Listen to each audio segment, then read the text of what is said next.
Hey, happy Friday, everyone. Glenn Kellaway from the basement. I'm scratching a big one off my want list today.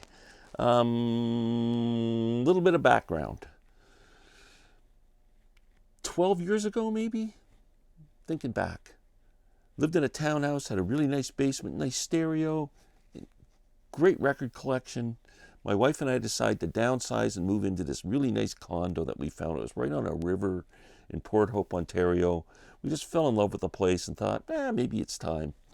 And got it for a great price before the real estate went nuts. And made a few bucks on our townhouse. So we were all happy. But the rooms were going to be small, bit confined, space issues. I decided I should sell off my vinyl collection, my turntable, my big giant Usher speakers, which I loved, and I sold off this amazing record collection. It's one of my biggest regrets. It's bigger regret than the first time I ever sold my vinyl collection, which is the one I had when I was a kid, but a lot of those records were pretty much unplayable because I played the crap out of them. So that doesn't bother me too much, but this second one, I still wake up at night going, man, I had some great stuff. And one of the things I had was a box set of vinyl, which at the time was in print and probably sold for, I don't know, I can't remember, $100. Wasn't that much, $110 maybe. But over time, it's become like out of print and out of my price range. I couldn't believe it, but I keep looking for it and looking for it and looking for it. And we went to see Steve Hackett the other day, and we had a couple hours to kill in the afternoon. We walked over to this little CD/record store. If you're from Toronto, it's on Dundas Street East, called Para Music, a couple of blocks east of Yonge Street. The man is moving, so he's got a moving sale on, but this thing wasn't on sale. It was just happened to be priced. And he's moving into the another location. Anyway, probably a bigger location because he is so jammed in there and has so much inventory. He has all these box sets piled up behind him. Like I couldn't go on like that. And I go down the box set and I go, it's facing like this. That's exactly what I saw, was that. And I went, and it was too far to read the spine on the records. And I went, is that the Grateful Dead studio album set? And he says, yes. I went, oh my God, I have been looking for this. How much? Now, knowing in my head, on Discogs, the cheapest I could get this thing in Canada is $300 to $400. In the States, they're all up for $300, $400 US. Insane. It's the first 5 albums from the Grateful Dead. I pulled it out and went, perfect. How much? And he says $150. I went, sold. The credit card comes out. I was so freaking happy. This is the Grateful Dead's first 5 studio albums. The Warner Brothers studio album box set, if you're interested in looking it up. There's the cover on it. And here are comes with the little book, of course. Everything comes with a book.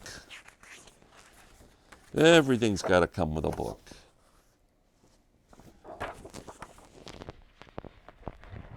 Now, out of the first 5 albums, I already have 3 of them separately on vinyl. I have American Beauty, I have Working Man's Dead, and I have the first album.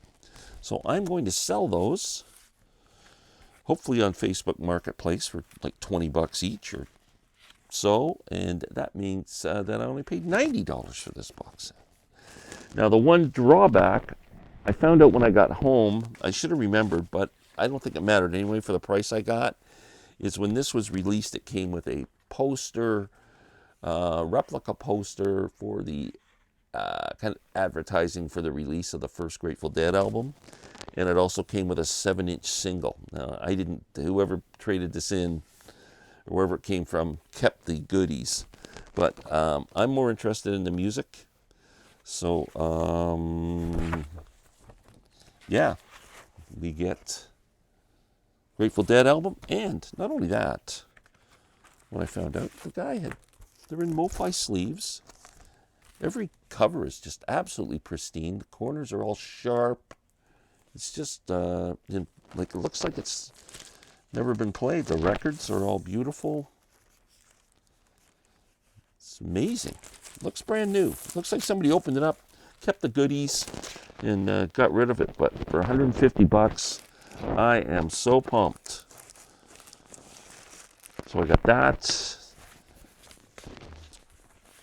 The two albums I did not have, Eoxo Moxoa and Anthem of the Sun, and Working Man's Dead and American Beauty. Here's the little OB or whatever came with it when you opened up the packaging. Anyway, I was so freaking excited. I couldn't believe it. I do have the second box of the next studio albums as well. This one I just looked up. I couldn't find it on Discogs. The way I was putting it up for description, I just couldn't get it to come up. But I saw it on Amazon.com. You can still buy it in stock.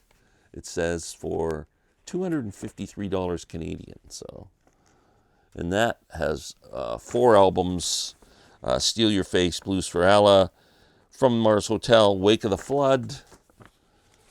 So the only thing I'm missing in Grateful Dead on vinyl is Terrapin Station, Go to Heaven, and Shakedown Street. So I'm looking for those. I'm going to see if I can find them. Then my Grateful Dead studio album collection is complete. That's it. I guess this is an episode of the Dead Glen video series. Billy Strings. If you're a Billy Strings fan, Third Man Records has announced their next Vault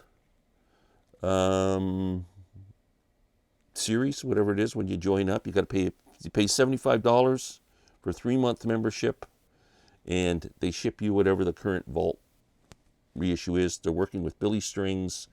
They're doing a 4 LP set of a live show from Rosemont, Illinois from May 2024, plus an EP of his first self-released EP, which is really hard to find.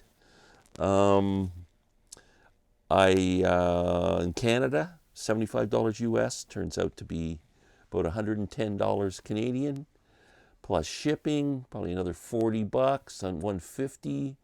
Plus duty of another whatever, $50. It would be a $200 bill for me getting a $75 record up here. So I contacted my daughter in Florida and said, I know what you can get me for Christmas. She immediately ordered it. Now I find out it's not shipping till after December 25th, but I'm really excited to get it. It should be really cool. So if you're a Billy Strings fan and you're interested in the U.S., jump on this because it's fantastic. Thanks for watching. We will see you on the weekend.